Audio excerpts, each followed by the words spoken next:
Kemudian setelah prinsip paham, kita juga harus paham juga jenis dan fungsi asesmen. Selama ini pokoknya saya memberi soal Bu di awal, kemudian ketika proses pembelajaran di tengah saya memberi pertanyaan, kemudian di akhir saya memberi evaluasi.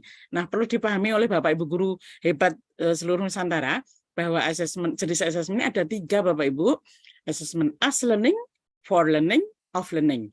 As learning ini adalah sebagai proses pembelajaran, kemudian asesmen for learning untuk proses pembelajaran, dan asesmen of learning pada akhir proses pembelajaran. Intinya Bapak Ibu, kita memberikan asesmen as dan for ketika proses pembelajaran berlangsung. Ketika of ini adalah ketika sudah selesai pembelajaran. Selama ini pelaksanaan asesmen cenderung berfokus pada asesmen sumatif ya. Kita hanya mentarget angka-angka. Tujuan kita anak harus mencapai di atas KKM sekian, tidak melihat untuk dimanfaatkan sebagai umpan balik di proses pembelajaran kita sudah diterima semua apa belum, ini perlu perbaikan, perlu revisi, perlu motivasi, perlu penguatan, ini selama ini belum. Nah, pada pembelajaran paradigma baru, ini pendidik diharapkan menyelenggarakan lebih banyak asesmen formatif. Karena apa? Untuk meningkatkan kualitas pembelajaran. Ada umpan balik, ada refleksi, kemudian ada solusi ketika itu ada kekurangan pembelajaran yang kita laksanakan.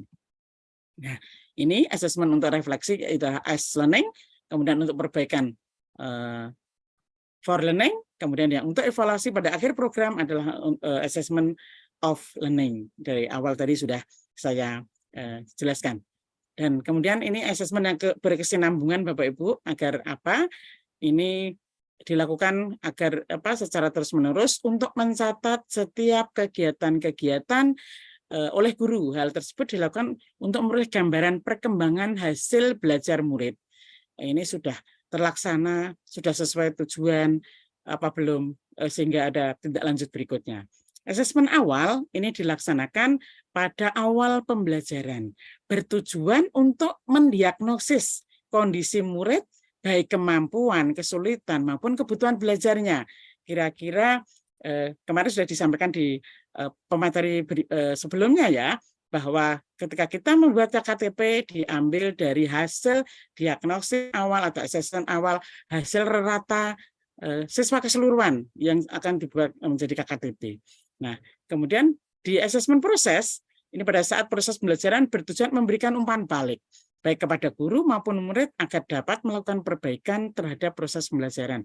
Ketika ada hal-hal yang memang belum dipahami, harus ada perbaikan di sana. Karena sebagai utang kita sebagai pendidik, ketika kita memberikan materi belum tuntas, kita harus menuntaskan, dan itu hak murid untuk dapat memahami materi yang kita berikan. Kemudian asesmen akhir, ini adalah asesmen pada akhir pembelajaran dilakukan untuk mengonfirmasi pencapaian murid terhadap materi yang